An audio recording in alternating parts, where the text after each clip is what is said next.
Good morning. Welcome to Bellingham Unitarian Fellowship. I'm Reverend Paul Beckel.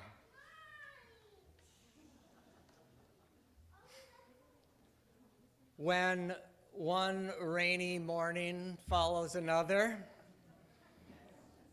even when the forecast has advised us to expect nothing else, we might awake hoping to find something different. Or we might resolve to experience it differently, to see the day with new eyes.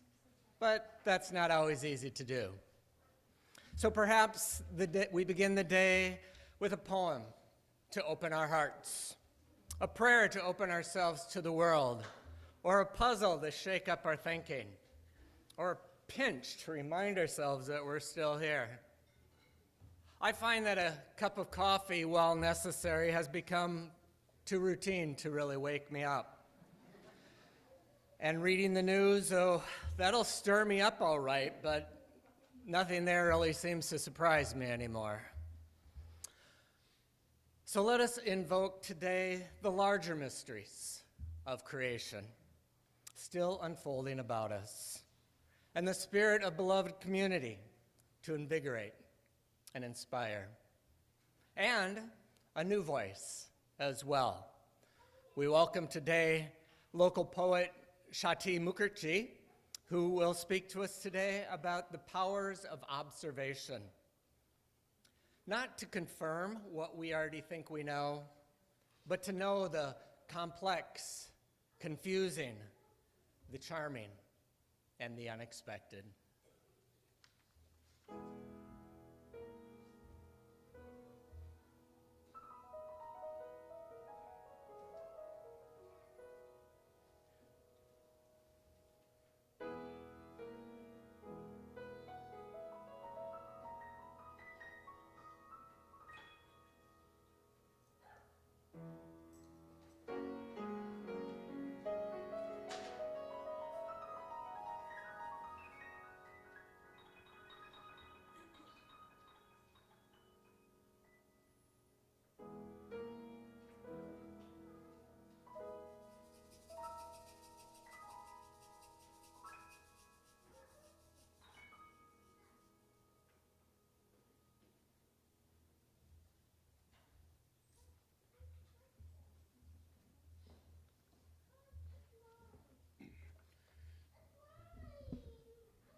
So I'm Noah Duggan.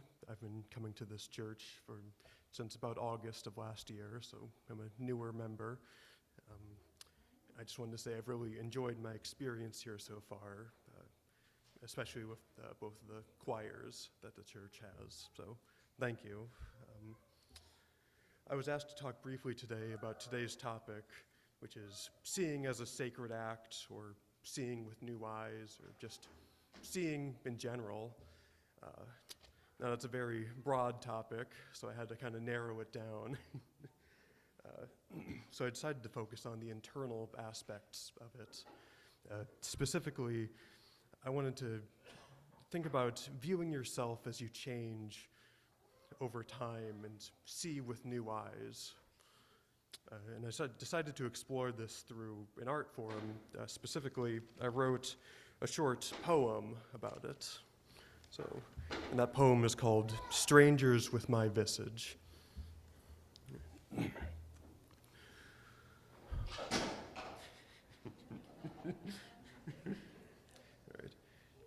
In quiet moments when I reflect, the past bears strangers with my visage, save for eyes hauntingly different. They look toward me, past me, with great curiosity. The bright eyes of a careless child, the blazing eyes of a righteous teen, and the cautious eyes of a young man. We're connected, separate, through subtleties lost in time. I join these strangers in anxious gaze toward an endless line of staring eyes that are but reflections of my own. They fade away, I fade into an uncertain form.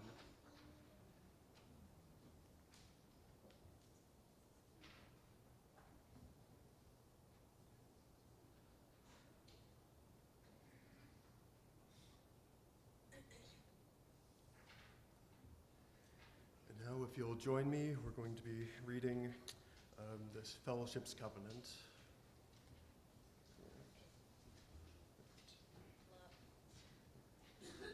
All right.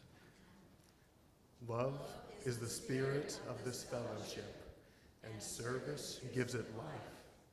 Celebrating our diversity and joined by a quest for truth, we work for peace and honor all creation. This is our covenant. Thank you.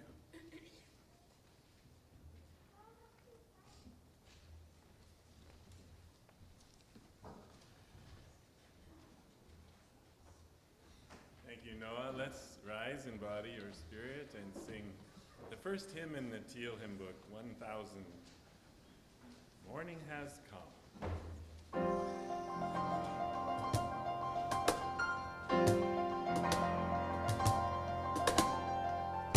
Morning has come, arise and greet the day.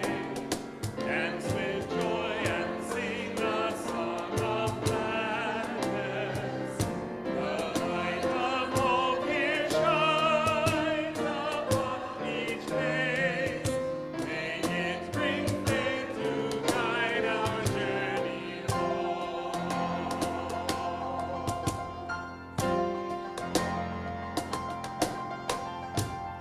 A new day dawns, once more the gift is given.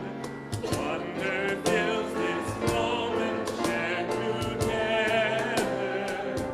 The light of peace here shines upon each face. May it bring faith to guide our journey home.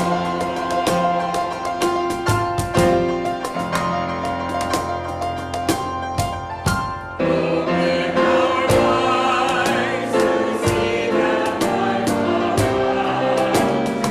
Open hearts to welcome it among us.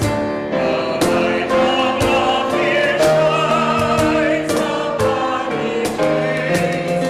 May it bring faith to guide our journey home.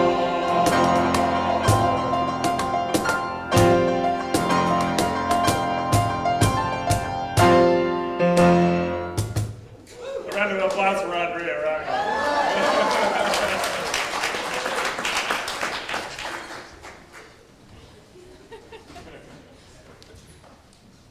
And I have a story for you today. It's called On the Day You Were Born. And maybe some of you remember that, because it wasn't that long ago that every single one of you was born one day. Do you? And you remember it? Want to say something? Yeah, you remember exactly when that was, okay? Well, this is a story of kind of what things were like on that day. On the eve of your birth, eve means like the night before. On the eve of your birth, the word of your coming passed from animal to animal. The reindeer told the Arctic Terns, who told the humpback whales, who told the Pacific salmon, who told the monarch butterflies, who told the green turtles, who told the European eel, who told the busy garden warblers. And the marvelous news migrated around the world.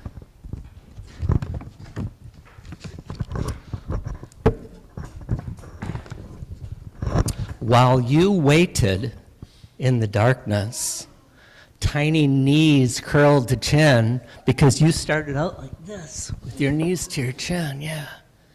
The earth and her creatures, with the sun and the moon, all moved in their places, each ready to greet you. The very first moment of the very first day you arrived. On the day you were born, the round planet Earth turned toward your morning sky whirling past darkness, spinning the night into light.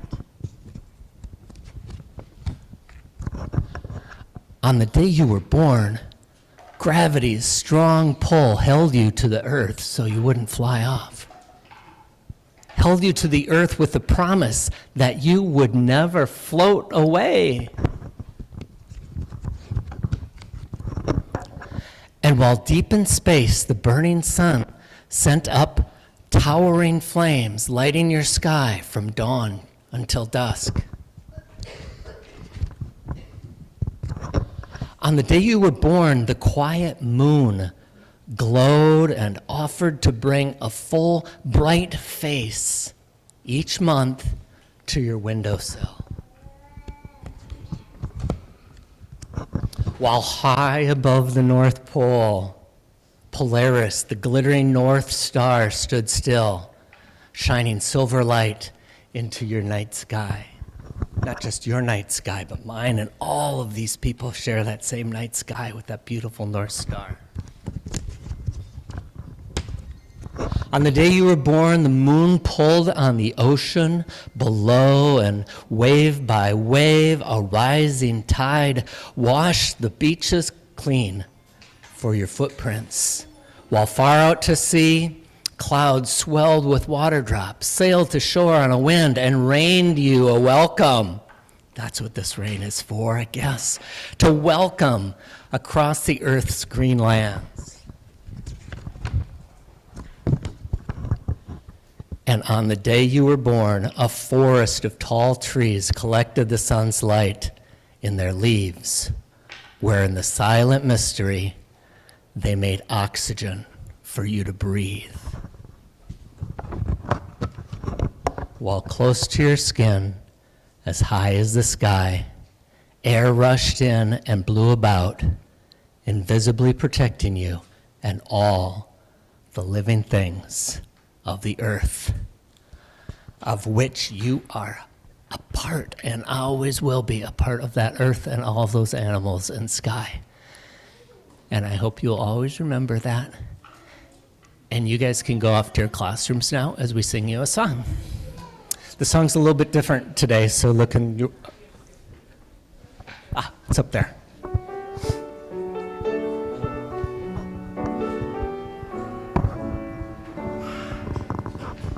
Where are you going, my little one, little one? Where are you going, my baby, my own? Turn around and you're two. Turn around and you're four. Turn around now you're grown and dancing out of my home. Where are you going, my little one, little one? Where are you going, my baby, my own? Turn around and you're two. Turn around and you're four. Turn around and you're grown and dancing out of my home.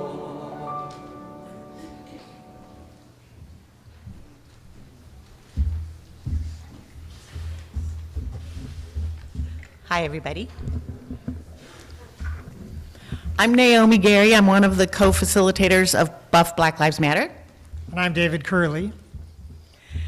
So today, we're going to talk about Buff Black Lives Matter Ministry Action Team. The keyword is action, and it's a quick shout out to all the people that regularly attend our BLM Zooms. Remember that those are the second, third, and fourth Mondays at 7 p.m. But this is really an announcement. It's a save the date announcement. So are you guys ready? Save the date. Okay. May 25th, about a month from now. It's the 3rd anniversary of George Floyd's murder. We all know where we were the day we heard that news. But Buff has started a tradition of memorializing that date by lifting up young BIPOC voices. So May 25th, 2023, we're going to have an event here at Buff. I'm going to tell you all about it, but ask us later and we'll get you more information. So starting at about 6:15 in the evening, it's a Thursday, May 25th. Okay, good. Thank you.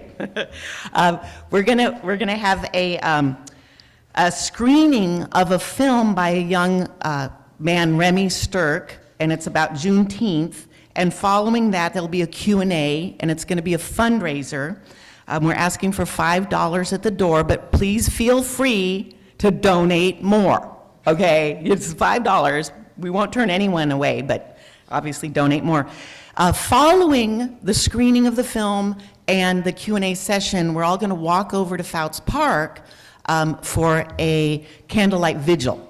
And that's where our Black Lives Matter bench is, which is what we did last year. So we have an actual place to do this sort of thing. And we'll be there until about sundown, 8:30 in the evening. So you can be here for any part of that on May 25th. Okay, good. So it's a fundraiser. There's going to be this candlelight vigil. The main thing right now is save the date, but also we're looking for volunteers for that evening, but also maybe start posting flyers. Flyers will be available the beginning of May.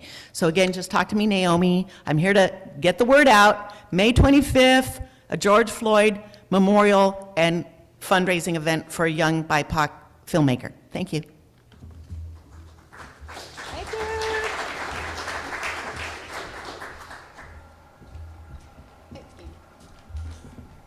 Every month we take a collection for a local organization to ensure that our principles are put to work in the world.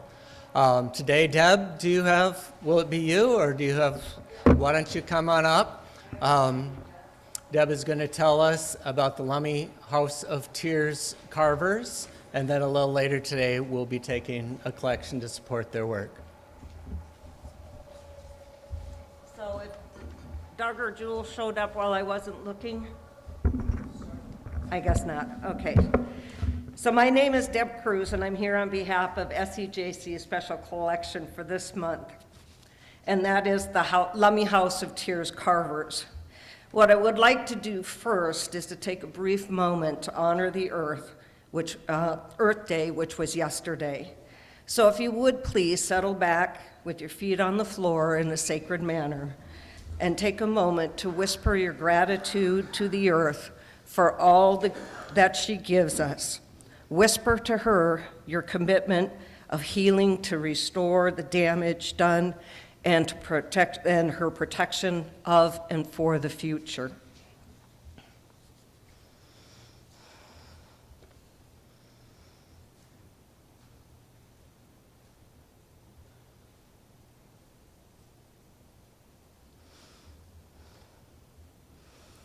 This is what the House of Tears carvers are all about.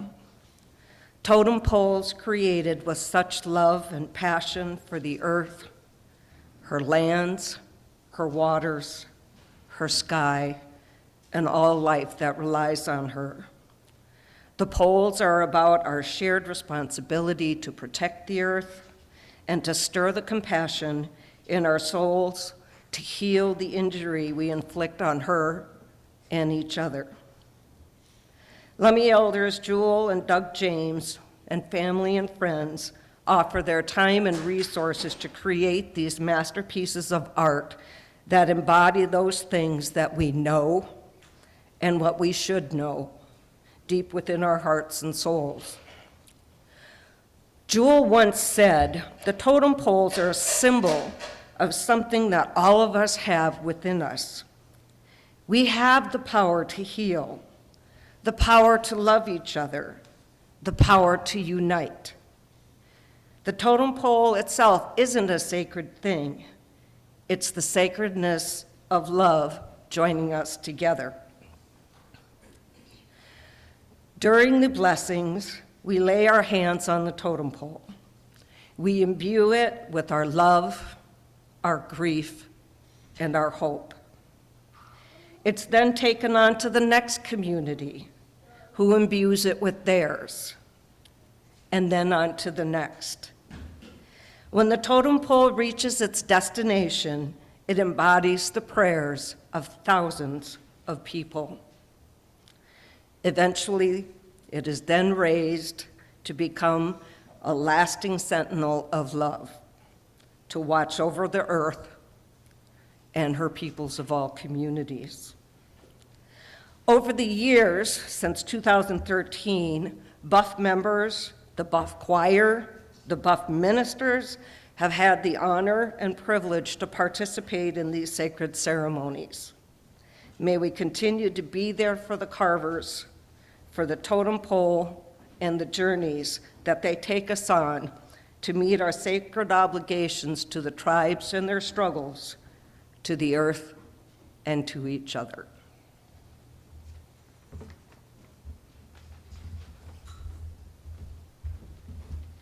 Thank you, Deb. And a little later during the collection, I'll invite you to, as the baskets come around, any checks that you write to Buff, ask you to write out to Buff, and we will pass that on to the Lummi House of Tears carvers in their preparation for their next totem pole journey, which have taken tens of thousands of miles around the country and planted poles all over in support of this work and reminding people of the preciousness of the earth. So any cash will go to them.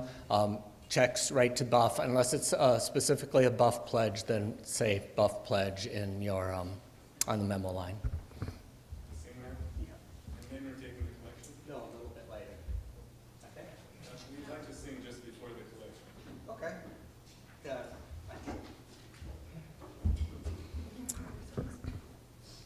I'd like to welcome Shati Mukherjee to talk to us about the powers of observation. Okay, you might have to help me with the mic here. Is that okay? Can everybody hear me okay? Great.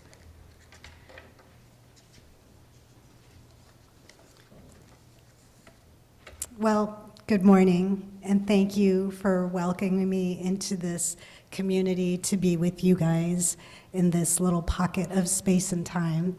I'm so grateful to be here, and I don't know where Noah went, but thank you for that beautiful opening poem. That was absolutely lovely. So I have two intentions for my talk with you today. The first is to share some of my poetry with you, and in particular, the philosophies that undergird it, which are the writings of Ralph Waldo Emerson and the Bhagavad Gita. And you may find some resonance with those philosophies. The second intention is to put forth my own philosophical argument, which is that attention is an act of worship, a sacred act, an act of creation. And in our noisy, busy world, poetry is a vehicle to allow us to pay that sort of attention, to have an opportunity for that kind of engagement. So the way I want to meet those intentions is not just to read poems from the book to you, or to read from Emerson, or to read from the Gita, but to take you inside the structure of the book, to share with you what I did and how I did it. This is National Poetry Month, and so I do want to sort of evangelize for this art form because, again, I think it affords us a way in which we can worship. I'm actually going to begin with a closing, and that is to say that the book I'm sharing with you today is called I, as in I. My second book comes out at the end of the month. It's called Ways of Being, and that's a collection of poems set on the shores of our beloved Salish Sea, and those poems have to do with grief and loss and holding space, again, in this world that wants to push through, to move past, to reconcile, to conclude, to hold space for not knowing and for messiness. And that book is coming out next month, and I want to very warmly invite all of you to the Village Books reading for that book, which is on April 30th. That aside, I'd like to start with I. So at the very basic level, looking at the book just on the surface, it tells the story of my grandfather, who in the 1930s was part of the independence movement against the British Raj in India, and he was caught and jailed several times for his activities. He was a young man of 22, 23 at that time. He was caught and jailed several times and escaped and jailed and escaped, and finally the British said, "We've had it with you. We're going to put you somewhere where you can't make any more trouble." And they were going to send him to the Andaman and Nicobar Islands, which was a tropical penal colony, and it was kind of a black hole at that time. If you went there, you were never seen or heard from again. So his family intervened and said, "Please don't do that. Please don't destroy his life. Is there something else you can do?" And they said, "Fine, we'll send him to, of all places, Manchester, England, where he's out of India, but we can keep an eye on him." So, and he's going to go to pharmaceutical college there and study pharmaceutical science. So, okay. So the book follows him into exile, follows him back into India, and then it sort of roots my story as a child of immigrants in the Pacific Northwest in his. So that's the sort of superficial level of what the book's about. The structure of the book, it's in 3 parts. The first part is called Kal, K-A-L, Kal. That's the opening poem. The middle section is my grandfather's story, and it's called Dukkha, which is a word you may be familiar with from Buddhism as well, dukkha, or suffering, or sorrow. And then the third section of the book is also called Kal, and that section returns to me here in the Pacific Northwest, and that jumps around in time. Sometimes I'm a child, sometimes I'm the mother of an infant, sometimes I'm the mother of an older child. And what happens at the very end of that section is I hold my baby up, and I watch a lunar eclipse reflected in his eye. And that really happened one night. I held him up, and the lunar eclipse was behind me, and I saw the eclipse in his eye.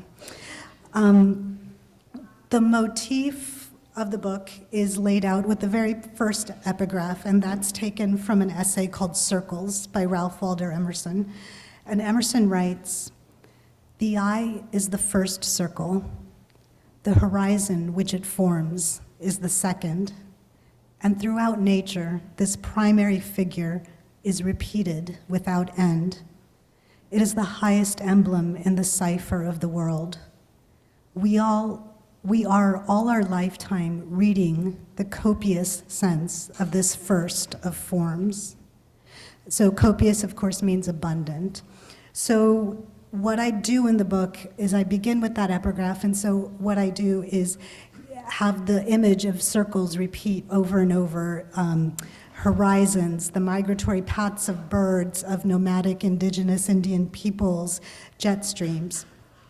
Then, later in the essay, Emerson goes on to say, "The natural world may be conceived of as a system of concentric circles, and we now and then detect in nature slight dislocations, which apprise us that this surface on which we now stand is not fixed, but sliding." So there's 2 things happening there. Emerson first says that the natural world, posits that the natural world is composed in concentric circles. And the second thing he says is even when we think we're still, we're not, we're in motion. So for me, I take those ideas and I sort of riff on them a little bit. So first of all, rather than concentric circles, I'm more interested in circles as they overlap one another, as like orbits. And I would posit that, for example, our lives sometimes feel static and fixed. For example, I grew up in Bellingham, and 53 years later, I'm still in Bellingham, very happily, I might add. But it might seem to me that I haven't really moved or gone anywhere. But the reality is that all of us sitting here today are here today in this moment because of the enormous paths over time and space of all of the people who came before us. Your people moved all over the world, and my people moved around the world, so that our orbits, if you will, are intersecting in this moment right now. And we're going to come together like this, and then we're going to move apart from one another again.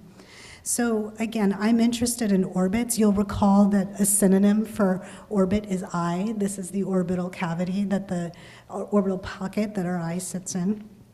I'm interested in the idea that what feels fixed is not fixed, but is actually moving. And I'm interested in where orbits intersect. Now, the job of a poet is to take these abstract ideas and render them in images, because what I just said may or may not be interesting, but it's definitely not poetry. It's just me talking, blah, blah, blah. So the job of a poet is to use images to convey abstractions.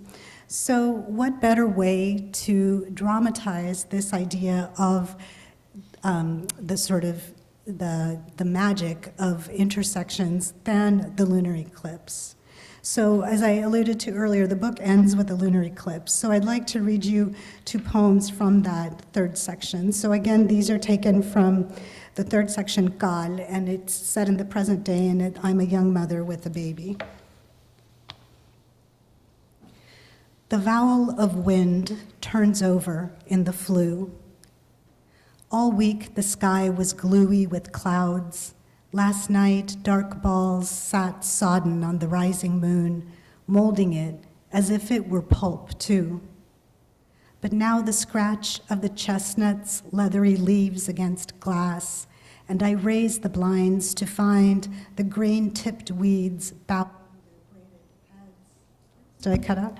The matted cloud lifting in layers like a feline eyelid. And there it is, still lit, pied by crater and mare. Such stillness at this velocity, we're whisked along and feel nothing of it. A plodding moon above the shed. Somewhere behind us, a sun combusting. Lunar eclipse tonight. Soon 3 bodies will stage a moment unlike and like any other. How quietly it will all transpire, a kind of virtuosity. In this room, my smallest work makes noise. So the burner ticks as the pot of water heats, cream plashes in the pan. And the knot of garlic yields perfect gibbous cloves, but not before they've skidded over the counter, rained a petite rain onto the linoleum.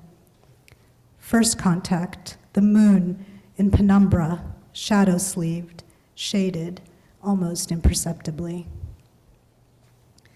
2, I finish cooking while my infant son sleeps. With 2 threads of saffron, a bronze flush ruddies the cream. Light from the window drapes the dark patio, the potted maple sapling, its broadcast shadow a constellation of aberrant stars. A northwest Pacific. Something stirs the bramble, cedar waxwings come downhill. Hooded gulls have returned to Bengal's Bay from the alluvial shores of Tibetan lakes, wailing, singing. What forces have colluded to pull them there, or to pull this child to me? What histories of loss and migration, leave-taking, the overlapping orbits of the exiled, the immigrant, the refugee. This ringed earth jangling with longitude, hoops of magnetic force, currents, jet streams. A mark of fine red dust on my fingertip. A little wind kicks the screen. So I begin with the notion of physical circles across the face of the earth, physical circles in the solar system. But then what I do is I elevate that to the metaphysical. So the argument I'm putting forward is that this notion of orbits doesn't just describe our lives moving across the globe, but the way we move through life and death. And that idea is very much rooted in my Hinduism. So when I raised my family here, and it seemed like there was a spell of some great pain in this community. I think we can all think about the people we've lost in this community over the last few decades. And I just felt like I had to give my children something in the face of what seemed like a storm of tragic losses. And so from the time they were very young, I said to them, you know, if we have to leave each other, if you leave me or I leave you, we will be very, very sad, but I want you to remember that we have said goodbye to one another 1,000 times before, and we'll say goodbye to one another 1,000 times more. So we come together, we come apart. We come together, we come apart. So that notion is also in this book. The first poem I'd like to read is, actually, I'm just going to read one of them. Here's a poem about my daughter, and she's not yet born and not conceived, but I kind of sense her somewhere out there. My daughter is yet unborn, unconceived. She hovers someplace beyond the opaque atmosphere around me. And I wonder, am I the satellite or is she? So I wait for the moment of the complete eclipse of totality when she is pulled out of me, arched and bloody, saturated in light, and I am shadows so deep I recede infinitely. What I like about that poem is that even at the moment of her birth, we're coming apart. And just, again, that idea that we come together, we come apart. So these ideas are all rooted in Hinduism. Hinduism is foundational to my identity and to my worldview, but I do feel that if I'm going to stand up here and tell you that, there's three things I need to make sure you understand about Hinduism. And I think in terms of this gathering, I don't think any of these will surprise you. You guys probably already know this, but I do feel like I have to say it anyway. So the first is that Hinduism is monotheistic. There's a perception among the American public that it's a polytheistic religion, and it's not. The gods and goddesses in Hinduism represent various attributes or aspects of God, but Hinduism is a monotheistic religion that believes in one God. And so then the second thing I need to tell you is, what does God mean when I say God in Hinduism? So my grandfather was a very, very devout man. He, as long as I knew him, he did puja, so praying, worshiping, meditation for 4 or 5 hours in the morning, for several hours in the middle of the day, and then again an evening worship ritual. And at some point, I went to a family member, I was probably about 16, and I said to this family member, who will go unnamed, I don't know if I believe in God. And this family member said to me, if I really thought you didn't believe in God, I would die. So I was like, well, that's a great conversation that we just had. So then I went to my grandfather and I said the same thing. I don't know about this God thing. I don't know if I believe this. And my grandfather, my very devout grandfather, said, well, here's the deal, Shati. He said, the definition of God in Hinduism is whatever is inside an atom that holds the electrons in place. He said that is the definition of God. Whatever the substance of the universe is, that's what we call God in Hinduism. He said, now you can make that as personal as you need to so that you can connect to it in terms of what you need to feel a connection and to live your life in service to worshiping that. You can make that as personal as you need to. You can give it a name, a face, you can go to the temple every week, you can do whatever you need to. But the fundamental definition of God is whatever holds the electrons together inside an atom. So I was like, great, that totally works for me. And how lovely that I don't have to compartmentalize in any way. I don't have to suspend disbelief anywhere. I can engage in this metaphysical system with the whole of my mind and heart. And anyway, so the third thing that I need to tell you about Hinduism, and this is extremely unfortunate, is that the current government of India is a right-wing authoritarian government, and India was founded to be a secular democracy, as was this country, and the right-wing government has sort of weaponized and co-opted Hinduism into something called Hindutva, which is, Hindutva means the quality of being Hindu, and they have made that, conflated that with their political ideology. And perhaps some of you can understand what it feels like to have your religion used to serve a political end and sort of distorted into something that you don't recognize anymore. So I just want to be clear that Hinduism and Hindutva are two separate things. This government has done a very nifty little trick where if you criticize Hindutva, that means you're anti-Hindu. And so they won't broker any criticisms of Hindutva because that means you're anti-Hindu. So as a Hindu, I'm telling you that you can criticize racism, fascism, authoritarianism, and there's no insult to Hinduism perceived. Those are two completely separate things. The other thing about Hinduism is there's no conversion principle in Hinduism. Hindus believe that all religions serve as a path toward God. Again, God as I've just defined it for you. So Torah study is a path to God. Christ is a path to God. Muhammad, peace be upon him, is a path to God. So there's no conversion principle. Okay, so now I want to return to the book and where Hinduism again shows up in the book. So the middle section of the book opens with an epigraph from the Bhagavad Gita, which is one of the holy texts of Hinduism. It's far from the oldest. It was written between the 5th and 2nd centuries BCE. And I'm going to come back to that epigraph in a second. But later in one of the poems in that section, the Gita is quoted again. This is chapter 11 of the Gita, where God appears. It's called Vishwarup Darshan. This is where God appears on the battlefield. And so here's how God is described in chapter 11 of the Gita.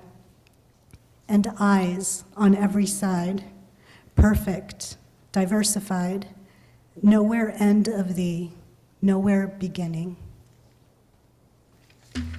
What's super cool about that is if we go back to Emerson and the Circles essay, which so much inspired me, the third sentence of that essay is Emerson describing St. Augustine's definition of God. And Emerson writes, St. Augustine described the nature of God as a circle whose center was everywhere and its circumference nowhere. So I think there's such a beautiful resonance between an American transcendentalist and the Gita. You can say that, well, Emerson was influenced by the Gita, but you'd be hard-pressed to say St. Augustine was influenced by the Gita. The last part of my talk is the so what part. So if you, the reader, accept the premises that I've set up, you don't have to believe them, but you have to believe that I believe them. If you accept that I believe them, that there's some implications, something has to be at stake. So first of all, I've talked about eyes a lot. So eyes must be important somehow. I've even named my book Eye. And the second thing that I think is that I think religion is useful only if it tells us how to be a good person in this world, and if it tells us something about grief and loss and how to live with grief and loss. So I'd like to talk about both those things. So the first, I. And again, my premise is that the act of paying attention is a sacred act. So the epigraph to the second section of my book is from the Bhagavad Gita, and the instruction is, have other eyes, new light, and look. So I want to read you one of the poems that's set in England.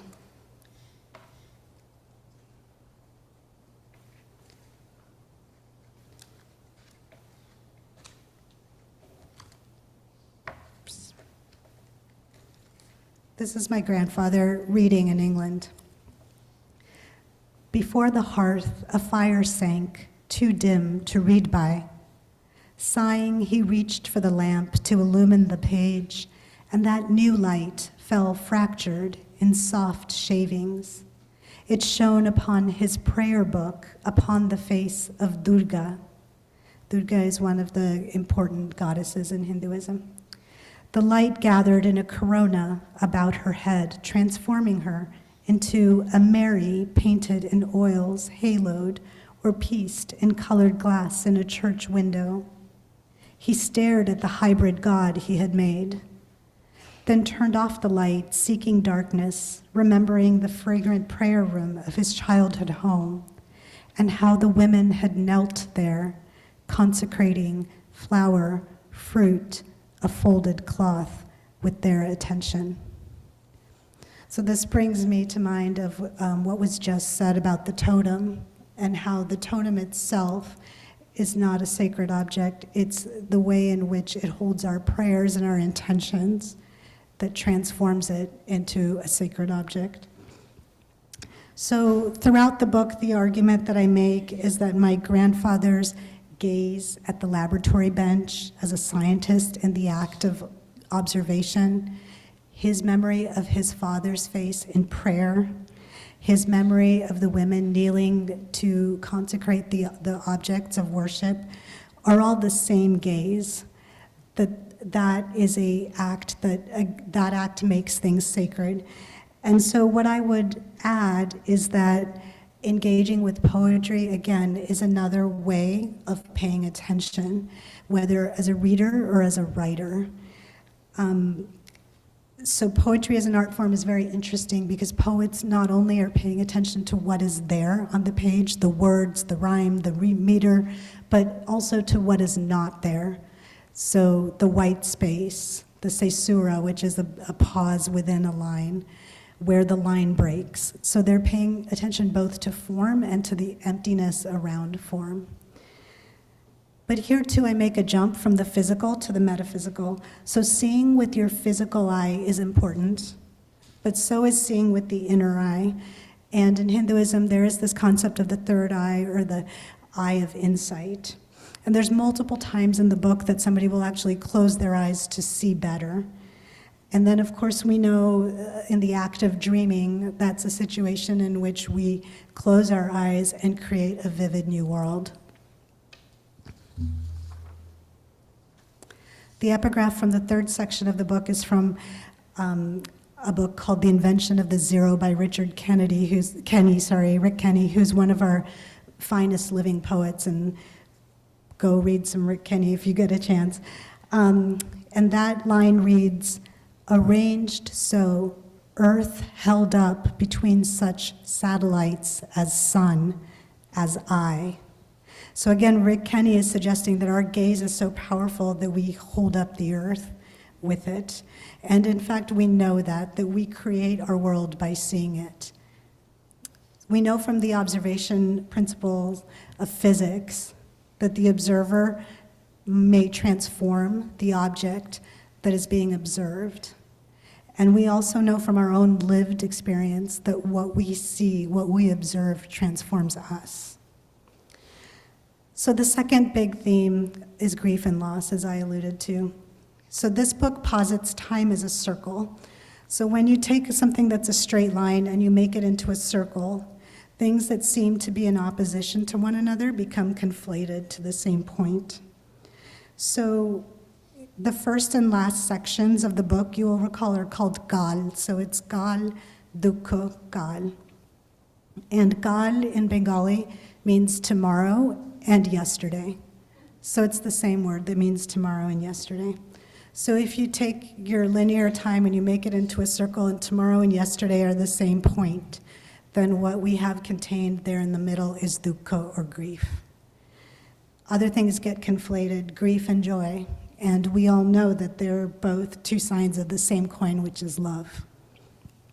So in Hinduism, in this book, the epiphany my grandfather has is that God is the container. Again, God, as I've defined God, the circle that contains suffering and joy.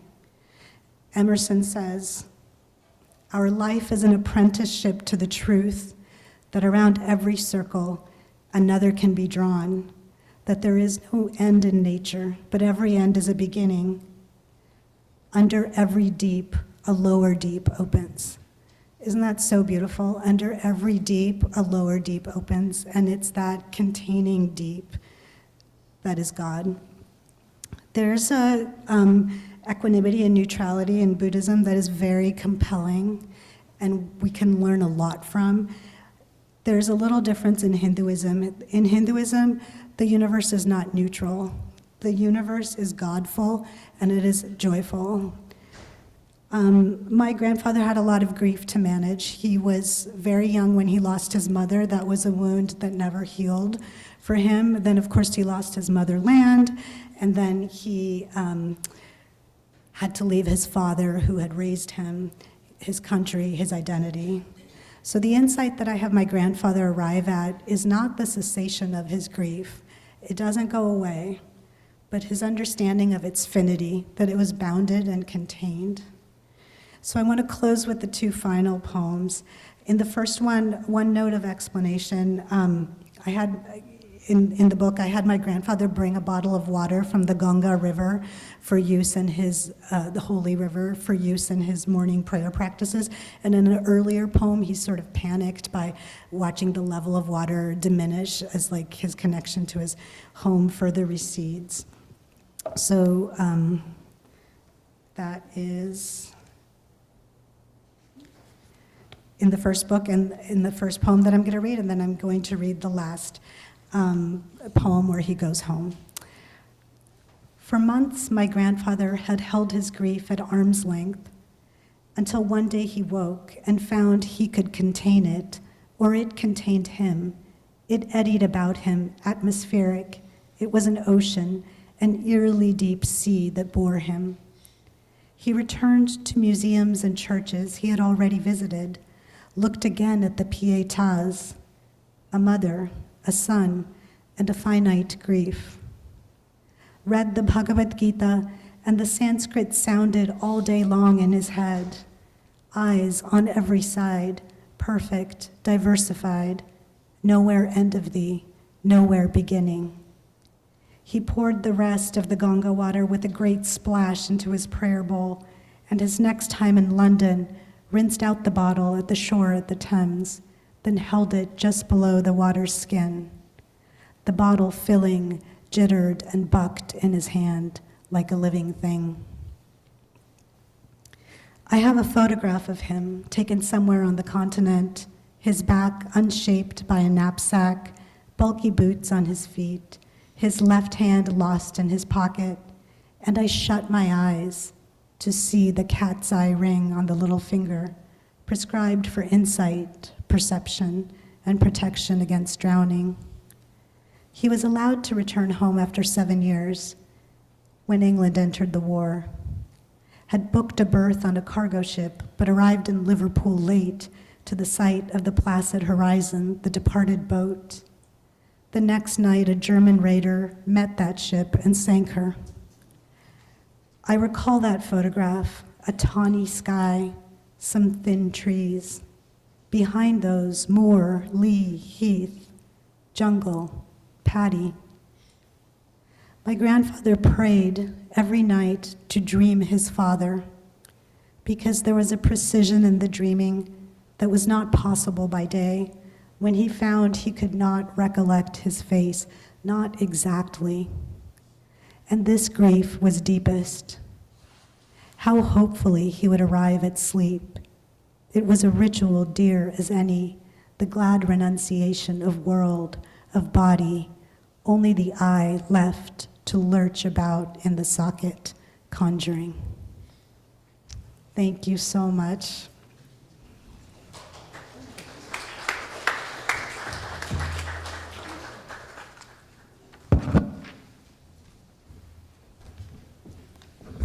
Thank you, Shati. And after the choir sings, I'll invite the ushers forward to receive the offering for the Lummi House of Tears carvers.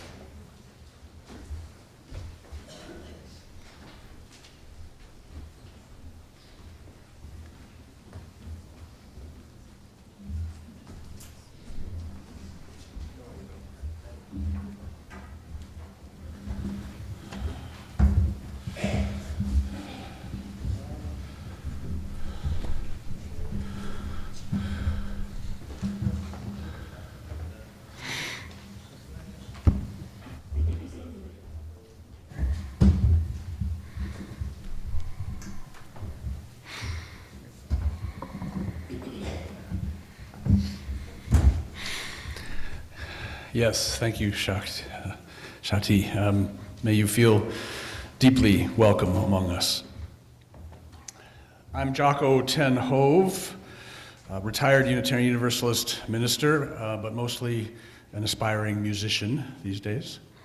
And the song our Phoenix Ensemble is about to sing for you features lyrics by the Reverend Max Capp, who was a prominent Universalist denominational official in that tradition before there was the merger in 1961 with the Unitarians.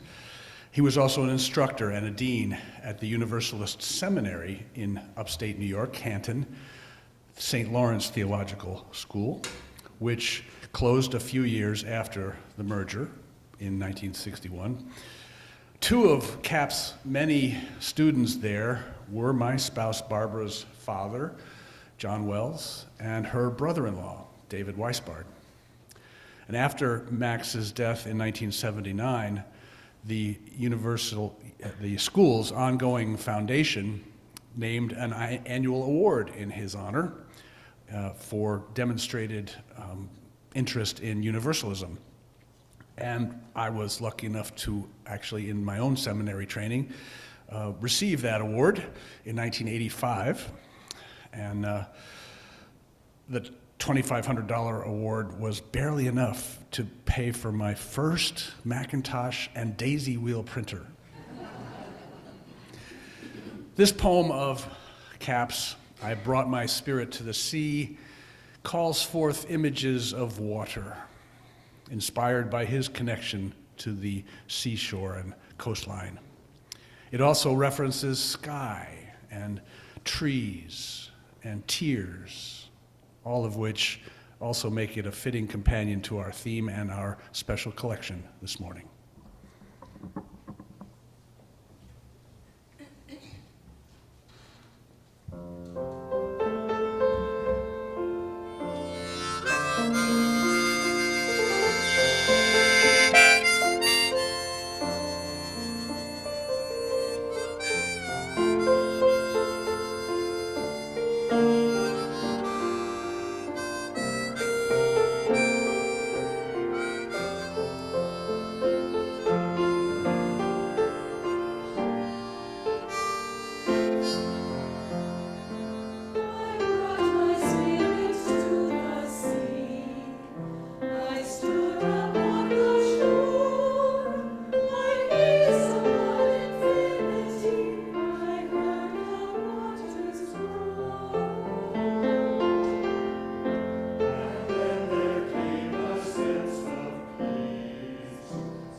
thank you all for embodying that spirit of generosity that takes us out into the world and brings us back and takes us out into the world again. I want to note that after the service today, Shati will be downstairs and she will have books of her poetry that you can purchase, and you can talk more about it with her. Those of you on Zoom, I want to encourage you to stay as well to chat. You'll be unmuted, so you'll have a chance to talk about, in particular, there's a topic suggestion at the bottom of your order of service, and those of you who are here as well. On this Earth Day, talk about a moment of seeing nature with new eyes. And when I invite you to talk with one another after the service, it's not just for your own sake. You're practicing a way of embodying beloved community and creating an environment so that the next person who walks into this circle of love will know how well we do it and be a part of it as well. So thank you so much. And now we'll sing our closing song.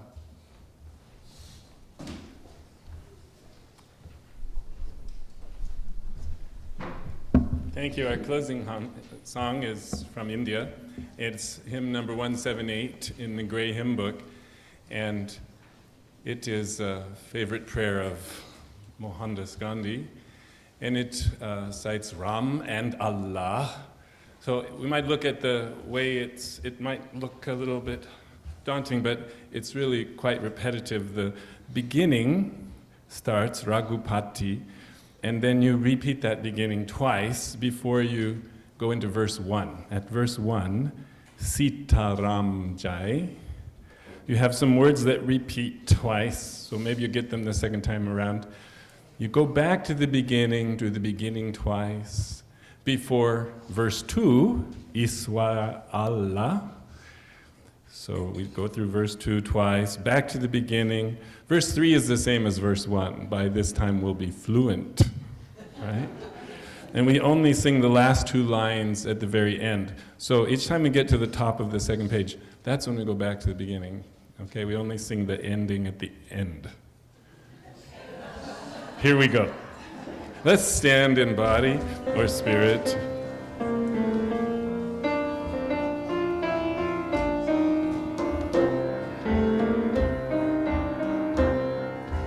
Raghupati Raga Raja Ram Pati Tapavan Sitaram Raghupati Raga Raja Ram Pati Tapavan Sita. Verse 1. Sita Ram Jai Sita Ram Pati Tapavan Sita Ram Sita Ram Jai Sita Ram Pati Tapavan Sita Ram.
that's right. I'm really been mixed up today. Let's close with our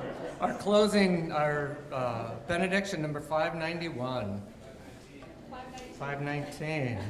Got the numbers right. Rabandanath Tagore.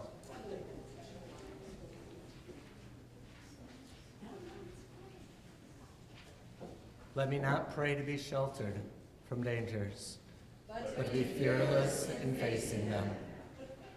Let me not beg for the stilling of my pain, but for the heart to conquer it. Let me not look for allies in life's battlefield, but to my own strength. Let me not crave in anxious fear to be saved, but hope for the patience to win my freedom. Grant me that I may not be a coward, feeling your mercy in my success alone, but let me find the grasp of your hand in my failure. And now let us circle around for freedom.